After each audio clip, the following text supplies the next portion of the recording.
paz do Senhor, meus amados irmãos. Meu nome é Antônio Januário. Venho aqui mais uma vez trazer uma participação para a Escola Bíblica Dominical.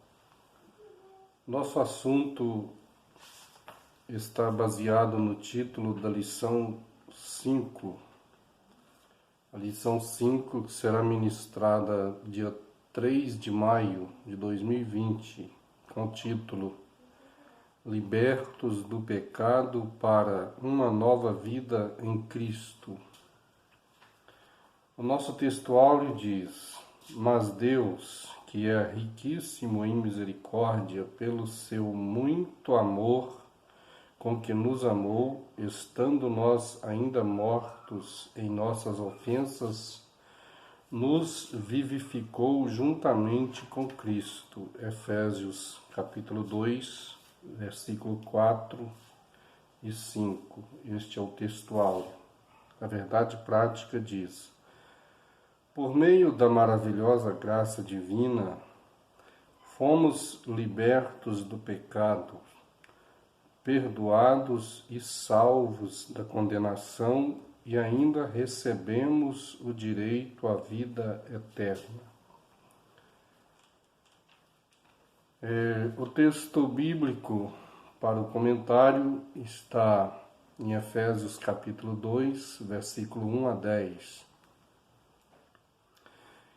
que diz assim: E vos vivificou, estando vós mortos em ofensas e pecados, em que noutro tempo andaste segundo o curso deste mundo, segundo o príncipe das potestades do ar, do Espírito que agora opera nos filhos da desobediência, entre os quais todos nós também antes andávamos, nos desejos da nossa carne, fazendo a vontade da carne e dos pensamentos, e éramos por natureza filhos da ira, como os outros também. Mas Deus, que é riquíssimo em misericórdia pelo seu muito amor com que nos amou, estando nós ainda mortos em nossas ofensas, nos vivificou juntamente com Cristo, pela graça sois salvos.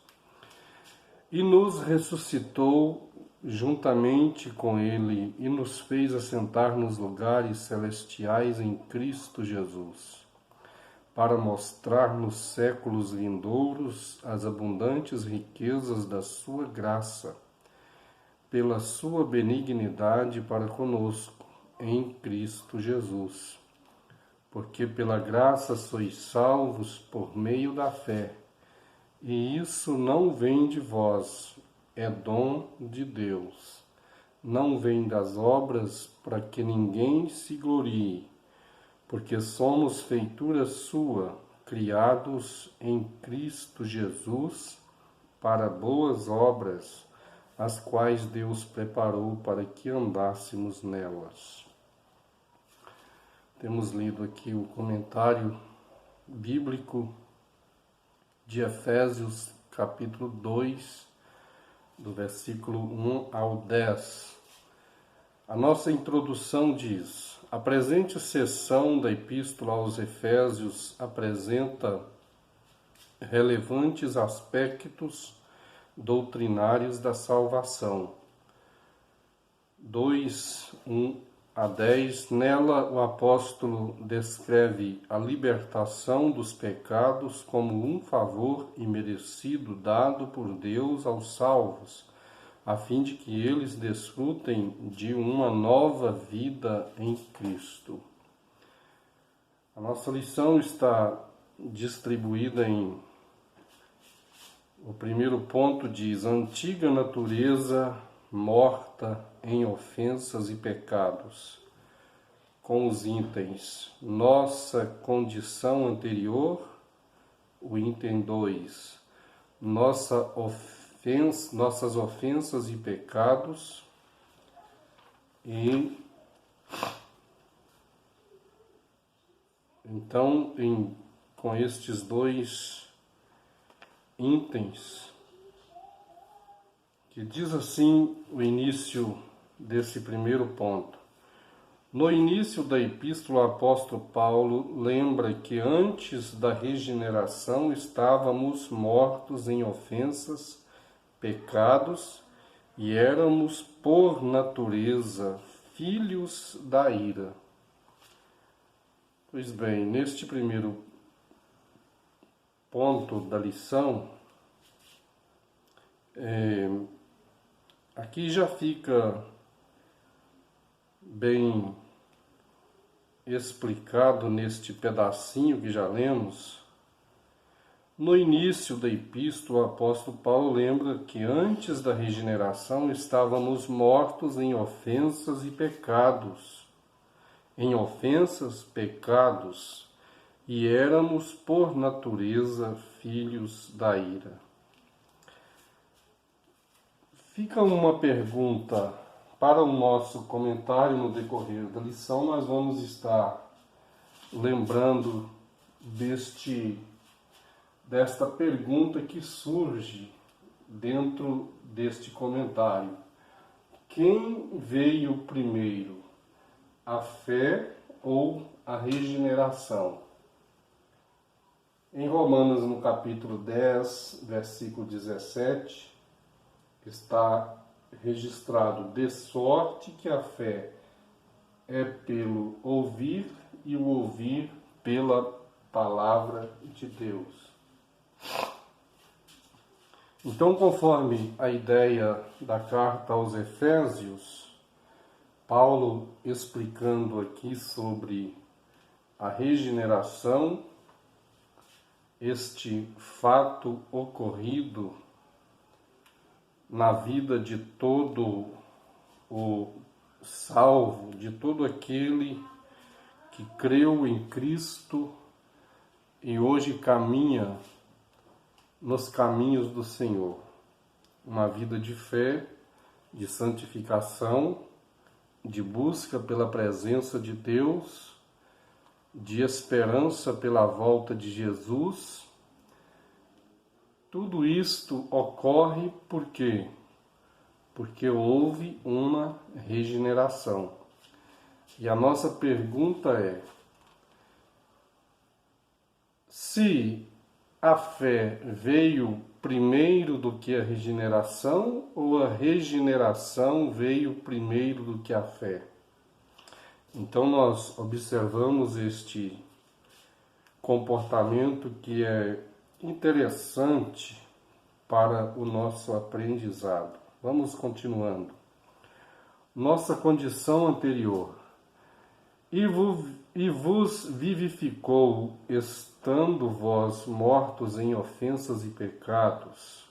Diz o primeiro versículo. A palavra ofensa no grego, paraptoma, tem o sentido de passo em falso, de forma deliberada. O termo para pecado é amartia, o qual descreve como aquele que erra o alvo. Em vista disso, o homem, em sua natureza decaída, é diagnosticado como morto. Ou seja, uma declaração da real condição das pessoas sem Deus. O conceito é de morte moral e espiritual, provocada pelo pecado que inevitavelmente separa o homem de Deus, tal qual corpo inerte.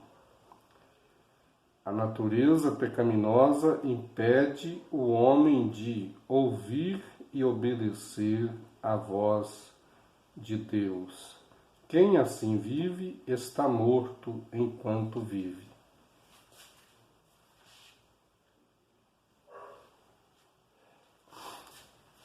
Observamos no item 2 nossas ofensas e pecados. A má conduta em que noutro tempo andaste é descrita por Paulo por meio da metáfora do ato de andar refere-se às atitudes erradas adotadas da vida passada do salvo, antes da regeneração. Então, caminhos tortuosos, errando em passos, este era o modelo daquele que vive desgarrado ou viveu desgarrado, errante, né? Então Paulo, na sua metáfora, fazendo uma consideração, aqui os termos aponta como alguém que estava caminhando, errando os passos que estavam dando, né? Andaste segundo o curso deste mundo, 2:2. Os costumes eram praticados conforme o sistema mundano da época, tais como a imoralidade, o furto e a mentira. Uma constatação de que o salvo não deve tomar a forma do mundo, relativizar o pecado e muito menos ajustar-se à maneira de viver de seu tempo. Então, por isso, Romanos 12:2, Paulo fala desta mudança. Não vos conformeis com este mundo, mas transformai-vos pela renovação do vosso entendimento, da vossa mente. Andastes segundo o príncipe da potestade do ar. Uma alusão a Satanás, que exerce autoridade sobre os poderes do mal. Indica que os agentes malignos têm a capacidade de influenciar os homens desobedientes e incrédulos. Observamos aqui. Mas, adiante, na carta, Paulo alerta que a nossa luta é contra tais seres do mal. Contudo, não é necessário temer, pois Deus exaltou Cristo acima de todos eles. Então, é aquilo que o profeta Eliseu falou para o seu moço: maior é o que está conosco do que o que está com eles, né? Então, não devemos temer, porque os nossos adversários são poderosos, são muitos, mas maior é o nosso Deus. Bom, se Deus, lá na antiga aliança, Eliseu pôde falar que maior é o que está conosco do que o que está com eles, se já era maior para o ministério de Eliseu, imagina depois do sacrifício no Calvário, quando o Filho de Deus deixa sua glória, se faz carne, habita entre os homens, vence o pecado, vence os agrilhões da morte. Então, agora Deus o exalta de sobremaneira, que Paulo vem aqui colocar que ele agora, diante das potestades do ar, os principados, mas não devemos temer, porque o nosso Deus exaltou o seu ungido de forma tão elevada que o crente se vê verdadeiramente seguro debaixo da potente mão do Senhor. Então veja, andávamos fazendo a vontade da carne e dos pensamentos. Refere-se à inclinação para fazer o mal, algo inerente à natureza humana. estão incluídos aqui os pensamentos pervertidos e a prática de todos os desejos desordenados da carne. Como resultados, éramos filhos da ira, isto é, condenados e desprovidos do favor divino. Paulo sublinha que essa era a nossa condição. Entretanto, aprouve ao Pai nos eleger e nos predestinar para filhos da adoção. Então, dentro deste programa da regeneração, adoção de filhos, fica resolvido esta situação. O que aconteceu primeiro, a regeneração ou a fé? É certo que quando Paulo fala que estávamos mortos em nossas ofensas e pecados, um morto nada pode fazer, não toma iniciativa nenhuma. Por quê? Porque está morto.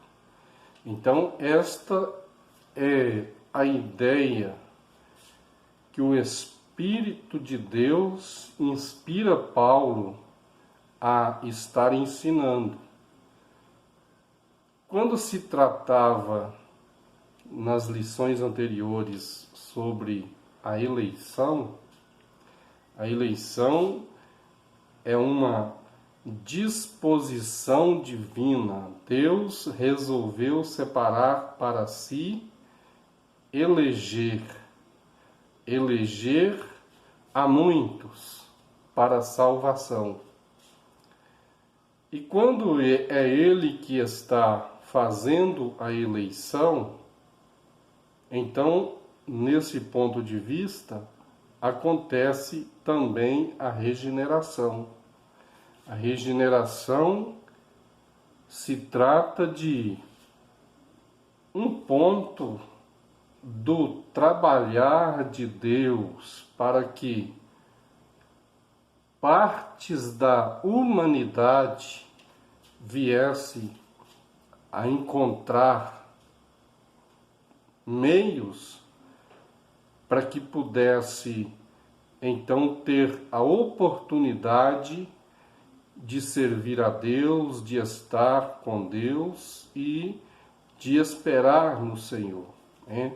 Então, dentro da regeneração, a nossa salvação, a nossa esperança é porque Ele é quem fez todas as coisas. Apesar de depois ter enviado seu Filho Jesus para que concretizasse o trabalho inicial que ele tem feito. Então nós observamos uma palavra do teólogo Weingrunden, que diz na página 587, quando ele fala da nossa incapacidade de ir a Cristo por nós mesmos, sem uma obra inicial de Deus dentro de nós. E isso é também explicado por Jesus em João 6,44 e João 6,65, quando Jesus disse que ninguém pode vir a mim se o Pai não o trouxer. Então, se não podemos ir a Jesus, se não podemos ir ao encontro de Jesus, se não é por uma obra do Pai realizada de forma que não parte de nenhuma iniciativa humana, então é visto que quando se trata do livre-arbítrio, há um questionamento dentro deste tema que diz: mas se Deus respeita o livre-arbítrio do homem, por que esta obra inicial, que é na feitura da regeneração, então dá um parecer que Deus desconsidera totalmente o livre-arbítrio, promovendo uma obra inicial para que este homem seja regenerado pela vontade de Deus. Mas é visto também dentro desta discussão que até mesmo neste embate da regeneração, a regeneração produz no livre-arbítrio uma natureza de liberdade que não tira os princípios da liberdade humana. Então, é Deus que comove. Da mesma forma que do outro lado, o inimigo, quando tem a humanidade caída em suas mãos, o que ele faz? Ele seduz o homem aos mais terríveis pecados, às mais terríveis obras de confronto com a vontade de Deus. Então, do lado da regeneração, quando é Deus que está trabalhando na vida do homem, de forma que, através da regeneração, ele deixa uma obra concretizada e prepara para que, quando este homem ouvir a palavra de Deus, então ele, quando vem a ouvir a palavra de Deus, a palavra de Deus vai gerar a fé. Então, a fé, quando acontece após ter ouvido a palavra de Deus, é porque antes que este homem ouvisse a palavra de Deus, no seu interior já estava sendo feito um preparo divino, para que quando a sua palavra fosse ministrada, a fé acontecesse. Então a fé é uma resposta a este chamado divino que começou desde a regeneração, algo que não podemos perceber. Por quê? Porque estávamos mortos. Se trata de mortos espirituais em ofensas e pecados. Então a regeneração acontece quando estávamos mortos. Então existe um princípio de vida superabundante que começa a florescer e a ser percebida de forma de fé, como resposta à palavra que veio como uma chamada divina, né? Então Paulo fala nessas grandezas e nós podemos então resumir que verdadeiramente Jesus estava 100% completo de razão ao dizer que ninguém pode ir a ele se não for o Pai que o leva ao seu Filho, né? Vamos aqui no ponto 2, vivificados pela graça. Por ato de bondade e misericórdia, estando nós ainda mortos em pecados, Deus imensamente nos amou e por isso nos vivificou por meio de sua graça. Então nos vivificou. Este é o modelo da regeneração, alcançados pela misericórdia e pelo amor divino. O item 2, vivificados por sua graça, descrevendo as dádivas divinamente concedidas aos salvos, o apóstolo enfatiza que o amor de Deus nos alcançou, estando nós ainda mortos, né? Todo este segundo ponto concretiza dentro deste ponto de vista que já terminamos aqui de falar. O ponto 3, a salvação não vem das obras. Então, é muito lógico que, mediante a regeneração, a chamada divina para uma vida de fé, de santificação, é de se entender que a salvação não vem das obras, porque um morto espiritual nada tem para oferecer, senão a carnalidade apresentada, os pecados e os desvios espirituais, que é a idolatria, o furto, como já foi citado aqui, a imoralidade. E isto se trata das obras da carne. Então a carne sempre há de reagir para o mal.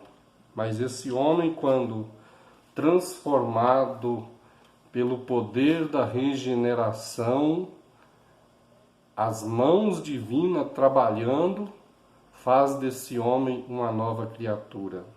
Então, a salvação não vem das obras.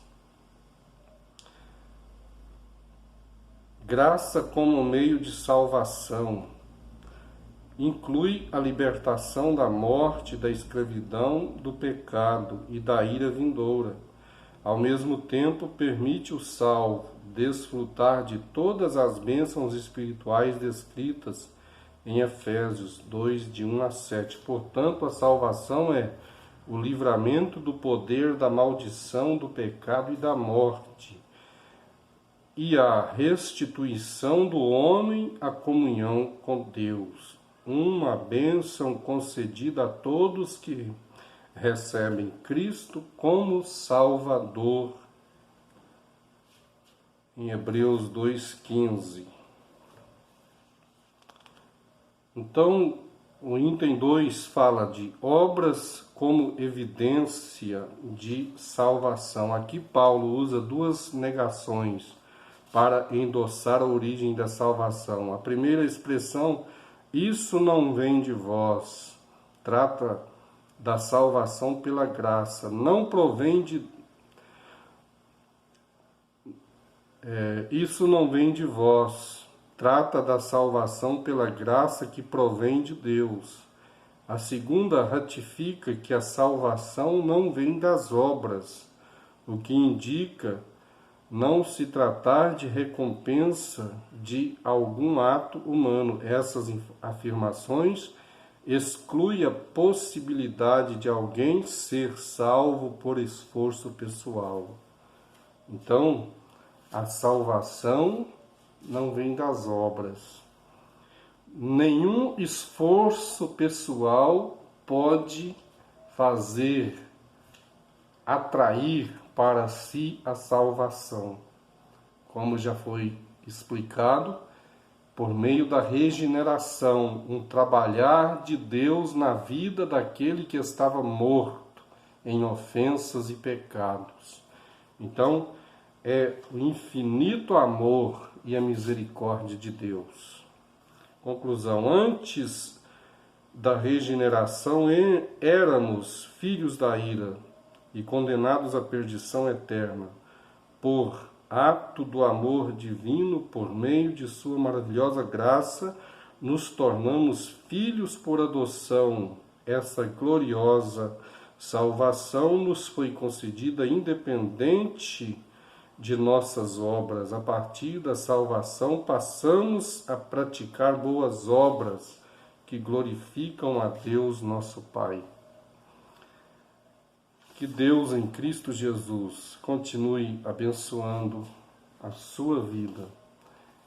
É um tempo em que há grandes dificuldades de congregar, de estar indo para a igreja na escola bíblica dominical, mas você pode compartilhar este vídeo e nos lares, os irmãos, professores, meditem nesta palavra com muita atenção, porque são temas de grandes preciosidades para a nossa vida espiritual. Então, compartilhe este vídeo e que Deus continue abençoando a sua vida. Amém.